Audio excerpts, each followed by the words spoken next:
Veneto Banca, la Guardia di Finanza ha sequestrato beni per un valore complessivo di 59 milioni di euro tra terreni, immobili e auto di lusso, 5 nuovi indagati per ostacolo alla vigilanza. Il caso del sindaco medico Szumski che ha aiutato un amico a morire, il direttore sanitario dell'Advar ha fatto bene ad agire così, la sedazione non è eutanasia. Ieri il vescovo di Treviso, Gardin, a proposito di rapporti nella società di oggi, aveva parlato di paure volutamente enfatizzate da alcuni. La replica del governatore Zaia: le paure sono reali, nessun veneto chiude la porta a chi viene qui per vivere nella legalità.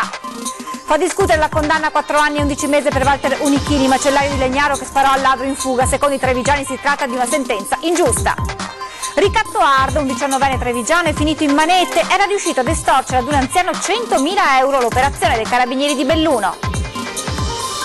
Il presidente di Save, Marchi, interviene sulle polemiche relative ai voli all'aeroporto Canova di Treviso. Non si può concedere la realizzazione di nuove case e poi chiedere che lo scalo venga spostato. Aziende in crisi dal 2018, anche la Camera di Commercio potrà intervenire per salvare le imprese in difficoltà, questo grazie alle nuove competenze previste dalla riforma. Buonasera e ben ritrovati con le notizie da Treviso e provincia. In apertura, lo avete sentito, il crack di Veneto Banca con il nuovo colpo di scena nella vicenda delle banche venete. Scattata questa mattina l'operazione Prosecco della Guardia di Finanza. Sequestrati beni e conti correnti complessivamente per un valore di 59 milioni di euro a 5 nomi eccellenti, ora indagati per il fallimento della banca di Montebelluna. Per tutti l'accusa è ostacolo all'attività di vigilanza di Banca d'Italia. Dettagli nel nostro servizio d'apertura. Nuovo colpo di scena e nuovi indagati per il fallimento di Veneto Banca. Su ordine della Procura di Roma, oggi la Guardia di Finanza ha messo i sigilli su 11 fabbricati, diversi terreni, auto di lusso e conti correnti riferiti al numero 1 di Banca Intermobiliare e agli ex vertici della Banca di Montebelluna. Il tutto per un valore complessivo di oltre 59 milioni di euro. Al di là dei beni congelati in attesa del giudizio in tribunale, la vera novità è il coinvolgimento di altri responsabili della banca, oltre all'amministratore delegato Vincenzo Consoli. Partiamo dal torinese Pietro D'Agui e da Stefano Bertolo. Il primo è il banchiere di Banca Intermobiliare, grande accusatore del direttore di Banca d'Italia Ignazio Visco. Il secondo è stato responsabile dell'ufficio partecipazioni di Veneto Banca da settembre del 2016 all'aprile di quest'anno. Poi c'è Flavio Marcolin, già responsabile degli affari societari, Mosè Faggiani, banchiere e già condirettore generale, infine Gianclaudio Giovannone, socio della Banca Intermobiliare acquistata da Veneto Banca secondo gli inquirenti per nascondere la già difficile situazione finanziaria. Le operazioni incriminate sarebbero due per un unico capo di imputazione, ovvero ostacolo alla vigilanza. La prima riguarda 4 operazioni per un valore complessivo di 30 milioni di euro di un prestito obbligazionario emesso da Veneto Banca che i 4 banchieri avrebbero sottoscritto con un patto di riacquisto pressoché immediato concordato con Consoli. Un'operazione di facciata per ridare credibilità all'istituto di Montebelluna. L'altra operazione che coinvolge l'ex manager Stefano Bertolo riguarda l'impegno preso con 3 imprenditori trevigiani. L'accordo prevedeva la sottoscrizione di diversi pacchetti di azioni della banca con la garanzia del 3% di interesse al momento del riacquisto, una pratica decisamente inusuale per le azioni che nasconderebbe di fatto delle finte vendite. Tutto questo mentre proprio oggi davanti alla commissione parlamentare il governatore di Banca d'Italia su Montebelluna sottolineava: la mala gestione di alcune banche comunque c'è stata e l'abbiamo più volte sottolineato. Le gravissime condizioni dell'economia hanno fatto esplodere situazioni patologiche. Ed ora torniamo a parlare del caso del medico sindaco di Santa Lucia di Piave, Riccardo Szumski, che ha raccontato ai nostri microfoni di aver aiutato un amico a morire. Siamo andati a sentire la reazione, l'opinione di un medico, il direttore sanitario dell'Advar, e poi quella di un sacerdote. Sentiamo che cosa ci hanno detto. Ho aiutato un amico a morire, ha suscitato clamore e una pioggia di reazioni l'ammissione fatta ai nostri microfoni del sindaco di Santa Lucia di Piave e medico di famiglia Riccardo Szumski di aver praticato un anno fa la sedazione profonda su un paziente ormai alla fine per aiutarlo ad andarsene. Dall'Advar, che si occupa quotidianamente di garantire un fine vita dignitoso, il direttore sanitario Antonio Orlando commenta così quella decisione. Positivamente, nel senso che si è fatto carico di una situazione di sofferenza dell'esperienza dell'ammalato che è doveroso, ecco, considerare questa pratica, questa sedazione, che vuol dire praticamente indurre il sonno. Da un medico a un sacerdote la valutazione non si sposta di molto. Io credo che se ha degli strumenti per sedare il dolore possa intervenire, così penso io, e direi quasi che debba intervenire avendo degli strumenti, dei mezzi che una volta magari non c'erano e che adesso ha a disposizione. Consentire a un malato terminale di andarsene dormendo non significa certo eutanasia, pratica a cui Donaldo non può che essere contrario. Noi la vita l'abbiamo ricevuta come un dono e il dono lo dobbiamo tenere e conservare.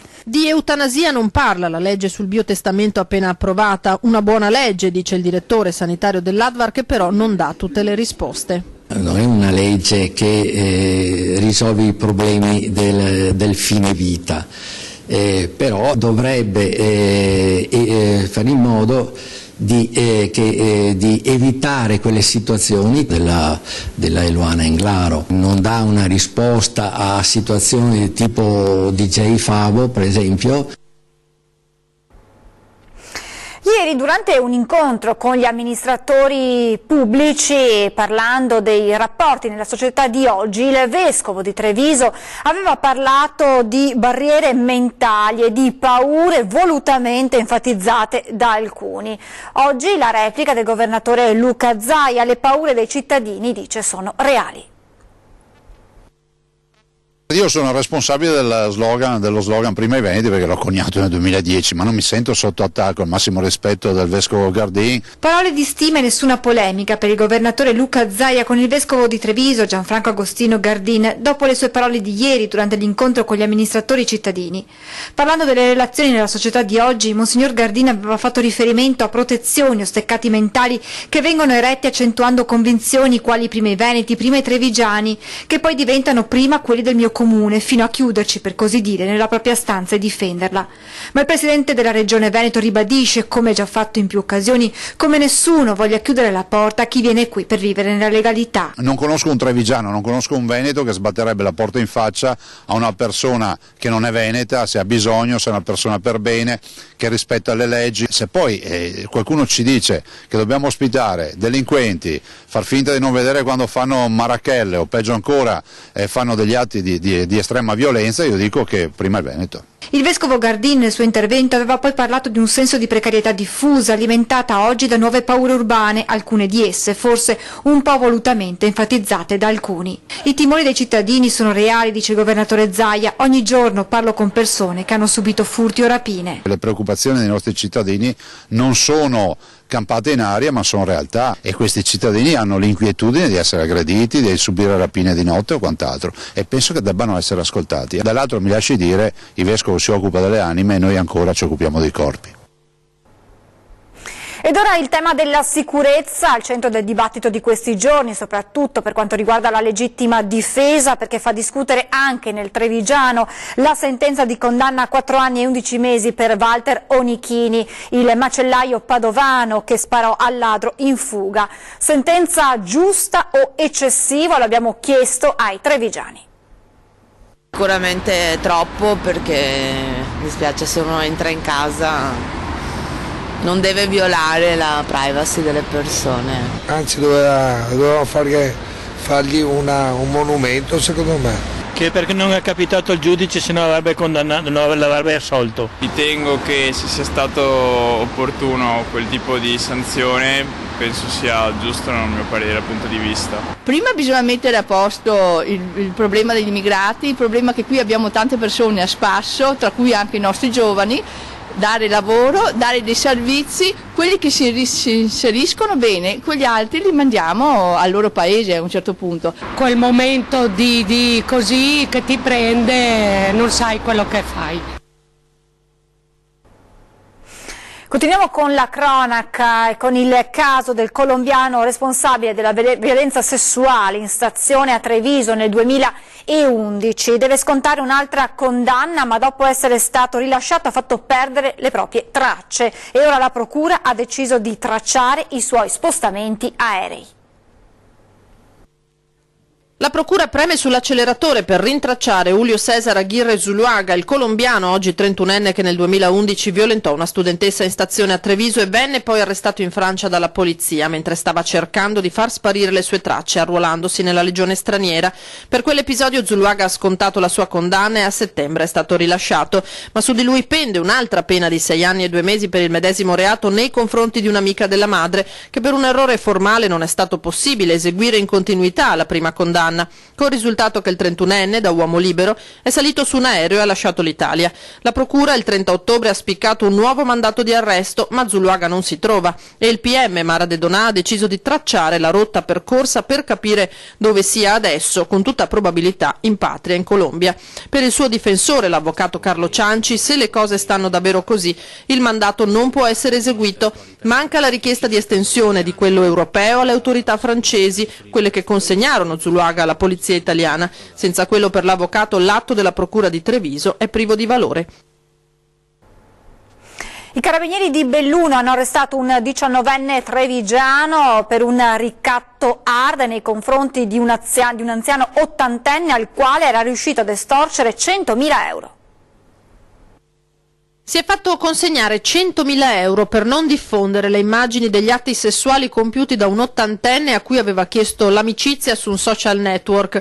Un 19enne di origini nordafricane, residente nella Marca, è stato arrestato dai carabinieri del nucleo investigativo di Belluno con l'accusa di estorsione aggravata nei confronti di un pensionato residente proprio nel bellunese. La richiesta d'amicizia a metà 2016, qualche mese più tardi, carpita ormai la fiducia dell'anziano, il ragazzo è riuscito a realizzare alcuni scatti compromettenti dell'ottantenne e tenendolo sotto ricatto in 9 mesi si è fatto consegnare fino a 100.000 euro. All'ennesima richiesta di denaro, altri 3.000 euro, il pensionato si è finalmente rivolto alle forze dell'ordine che al nuovo passaggio di denaro hanno arrestato il ragazzo rinchiudendolo poi nel carcere di Belluno. E adesso l'aeroporto Canova e le polemiche sui nuovi voli, sulle nuove rotte. Il numero 1 di SAV, Enrico Marchi, dice ci vuole responsabilità quando si autorizza la realizzazione di nuove case. Si debba essere anche responsabili in termini di autorizzazioni, perché non è pensabile che succeda quello che sta succedendo a Treviso. Si danno le autorizzazioni per costruire le case, credo che le ultime siano state costruite 3 anni fa, e poi si chiede di spostare gli aeroporti. Il presidente Marchi non usa mezzi termini, parlando delle polemiche che ormai da mesi caratterizzano il dibattito intorno all'aeroporto Canova di Treviso, con l'amministrazione comunale che ha chiesto in diverse occasioni uno stop delle nuove rotte. La nostra parte, chiarisce il numero 1 di Save, l'abbiamo ampiamente fatta. Io credo che ci debba essere da parte di chi opera nelle infrastrutture come noi sicuramente una grande sensibilità verso le esigenze dei territori. Da parte nostra credo che abbiamo dimostrato grande sensibilità, abbiamo ridotto il piano di sviluppo, abbiamo anticipato l'orario di chiusura dell'aeroporto che si chiude alle 22 e non più alle 23, abbiamo limitato il numero di movimenti orari. E in questa direzione va anche il nuovo master plan. È stato approvato il master plan che prevede un numero di passeggeri più basso rispetto a quello che era previsto inizialmente, e questo in linea con quello che noi abbiamo, che abbiamo detto prima, di essere rispettosi delle esigenze dei cittadini. Le case di riposo di Treviso, con il mandato del presidente Luigi Caldato in scadenza il prossimo anno, mentre crescono le indiscrezioni su un possibile allontanamento dalla Lega, e a sorpresa il presidente uscente incassa il sostegno del sindaco di Treviso Giovanni Manildo. Per il sindaco Caldato deve andare avanti. Ma io penso che le persone che lavorano bene debbano continuare a farlo. Nuova mossa nella guerra sotterranea tra i partiti che si combatte per la gestione delle case di riposo di Treviso. Il presidente Caldato, in scadenza a febbraio, incassa il sostegno da parte di chi politicamente invece dovrebbe cambiarlo, mentre chi l'ha voluto al vertice dell'ente di Borgo Mazzini sembra più che intenzionato a sostituirlo. In mezzo c'è la vicenda legata alla variazione dello statuto dell'ente e relative nomine. In pratica il prossimo consiglio di amministrazione non vedrà più la prevalenza del comune nelle indicazioni dei consiglieri a favore più di provincia e USL. Una decisione presa dall'attuale CDA che Kasugana non ha per niente gradito. Non siamo d'accordo su come è stata fatta la riforma in autoconvocazione da 4 consiglieri nominati dalla scorsa amministrazione dello Statuto e quindi abbiamo fatto un ricorso al TAR perché riteniamo che non sia stata rispettata la volontà del fondatore, questo per quanto riguarda lo Statuto. Una variazione dove il presidente Caldato ha deciso di stare al di sopra delle parti, pare facendo arrabbiare e non poco quelli che ora sarebbero i suoi ex sostenitori. Ecco che con l'appoggio del sindaco il rinnovo sembra invece avvicinarsi e non poco. Io sono sempre stato contrario a logiche partitocratico, a logiche per cui ci sia qualcuno che mette i suoi fedelissimi da qualche parte ed è proprio per questo che mi ha dato fastidio il fatto che questo statuto venga cambiato. Quindi anche se la Lega volesse cambiarlo voi invece lo appoggerete, insomma? Ma no, ma io penso che lui abbia lavorato bene, non vedo perché la Lega dovrebbe cambiarlo. Da avere la parola gentile con i familiari, con le persone che lavorano, penso che non sia una cosa da nulla e questa cosa va preservata al di là delle logiche politiche. Reparto di geriatria di Treviso, il vice sindaco di Treviso, Grigoletto, dà il voto al direttore generale. Non lo boccia ma lo rimanda a marzo quando dice si vedrà se davvero le cose miglioreranno. Sulla geriatria non credo che possa in questo momento avere la sufficienza.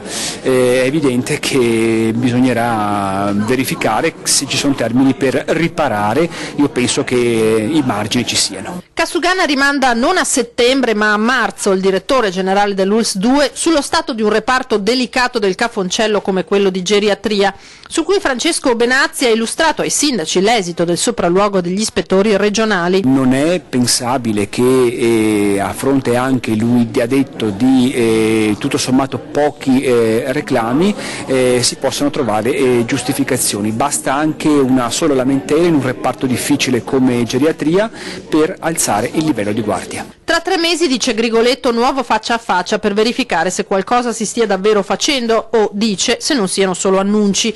Tema, quello della geriatria, trattato a margine del punto sulle attività svolte da Kasugana a favore degli anziani. Investiti dal 2013 a oggi 65.000 euro a favore delle molteplici attività svolte dai 9 gruppi cittadini, frequentati da circa 1.500 iscritti.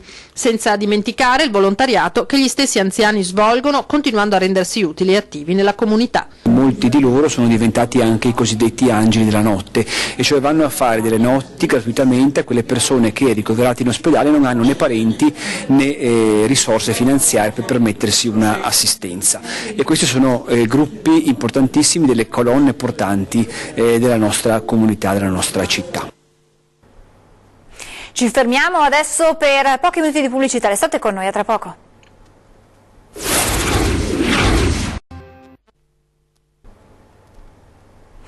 Di nuovo in diretta con l'edizione trevigiana dei telegiornali di Antenna 3, presentati stamane i dati sull'economia della Marca in Camera di Commercio, ente quest'ultimo che dopo la riforma ha acquisito maggiore autonomia di competenze da Roma e che dal prossimo anno potrà intervenire per salvare le aziende in difficoltà. Dal prossimo anno, quindi dal 2018, le Camere di Commercio seguiranno quelle imprese che hanno difficoltà di bilancio, che hanno difficoltà a rimanere ancora aperte prima del fallimento. La Camera di Commercio, assieme al Tribunale e assieme alle associazioni di categoria, dovranno guidare questa impresa. Salvare a tutti i costi il salvabile. E questa è la missione dal prossimo anno della Camera di Commercio per le imprese trevigiane. Ed è una delle nuove competenze che Roma ha ceduto ai territori in una sorta di autonomia economica arrivata in Veneto prima della politica. Abbiamo competenze nuove che sono l'alternanza scuola-lavoro, il turismo, la promozione dei territori, la digitalizzazione delle imprese 4.0. Interventi che punteranno per il prossimo anno a rinforzare il sistema produttivo trevigiano, che segnala chiaramente un'inversione di tendenza rispetto alla crisi. I consumi interni stanno riprendendo, vuol dire che c'è fiducia, ci vorrebbe uno sforzo in più per alleggerire le buste paga, nel senso che c'è troppa imposizione fiscale. Certo, la strada è ancora in salita, sottolinea il presidente Pozza, ma soprattutto verso l'export. La Marca e il Veneto sono i vertici nazionali. La Marca esporta quasi il 50% della produzione, conta il 20% dell'export veneto. L'export veneto poi, tra l'altro, i dati Union Camere dei giorni scorsi, ha superato i 61 miliardi, siamo la prima regione in Italia. Settimana che precede il Natale, questa, ed è un periodo di vacanze ma anche di cene e regali dove si cerca la cornice giusta per viverlo al meglio in famiglia o tra gli amici. Allora andiamo a vedere nel prossimo servizio quali sono le tendenze di quest'anno.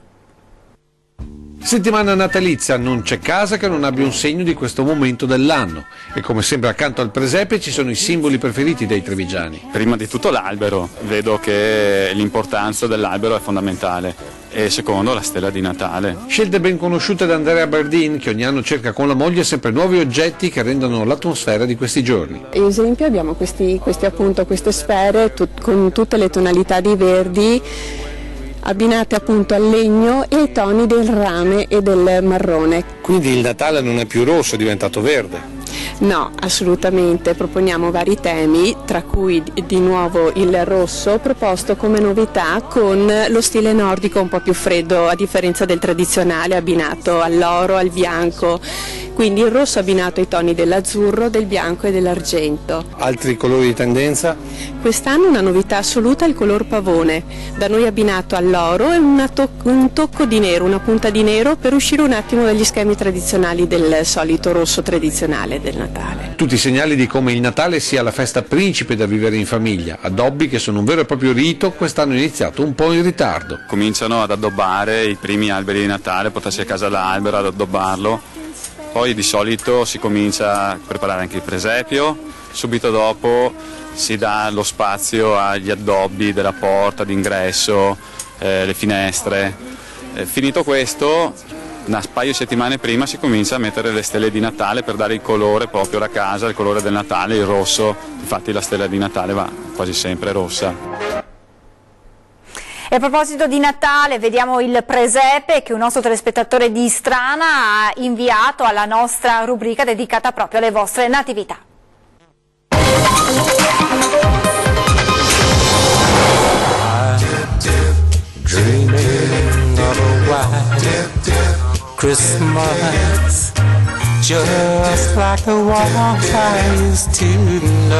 Io preparo sempre il presepe ogni anno perché è la nostra cultura, perché mi piace farlo e ogni volta lo preparo in una maniera diversa, lo compongo. Il mio presepe, come si nota, è fatto di ruscelli, d'acqua che corre, perché sono amante proprio dei ruscelli. L'acqua a me piace, sentire il gorgoglio dell'acqua. Tutto questo presepio io lo costruisco in circa un mese, un po' alla volta, perché vado a prendere il muschio, perché il muschio non è neanche facile trovarlo, perché per vari motivi che non so quali il muschio è difficile rintracciarlo e a me piace raccogliere il muschio vero e non sintetico. Auguro a voi di Antena 3 telespettatori tanti auguri di buon Natale.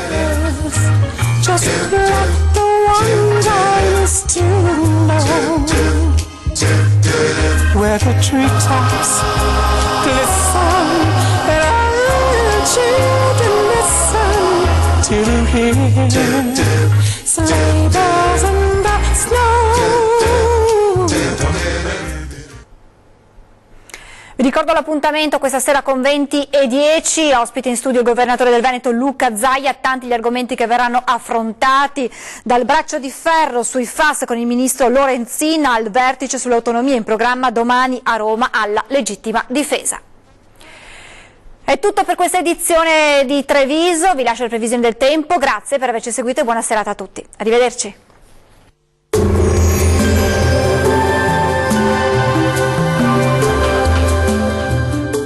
Termoidraulica Susin. Se compri una caldaia, in omaggio il condizionatore. Termoidraulica Susin a 0 branco.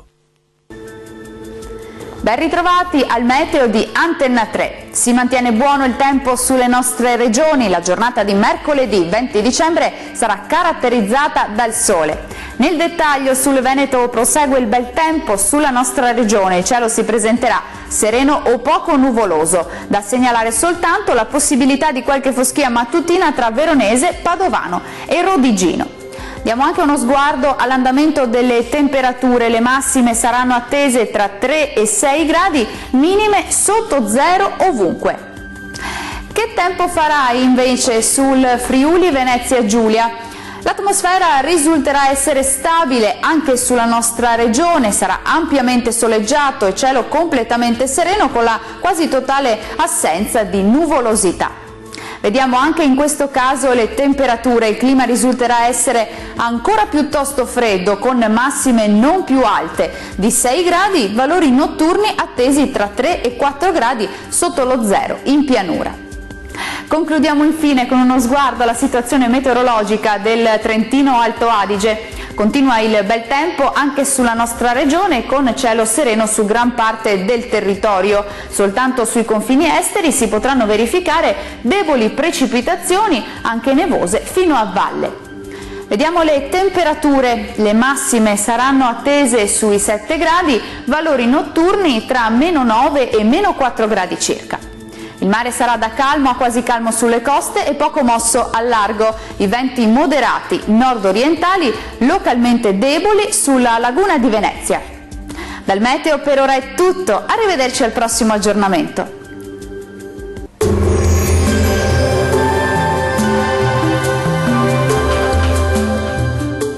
Termoidraulica Susin. Se compri una caldaia, in omaggio il condizionatore. Termoidraulica Susin a 0 branco.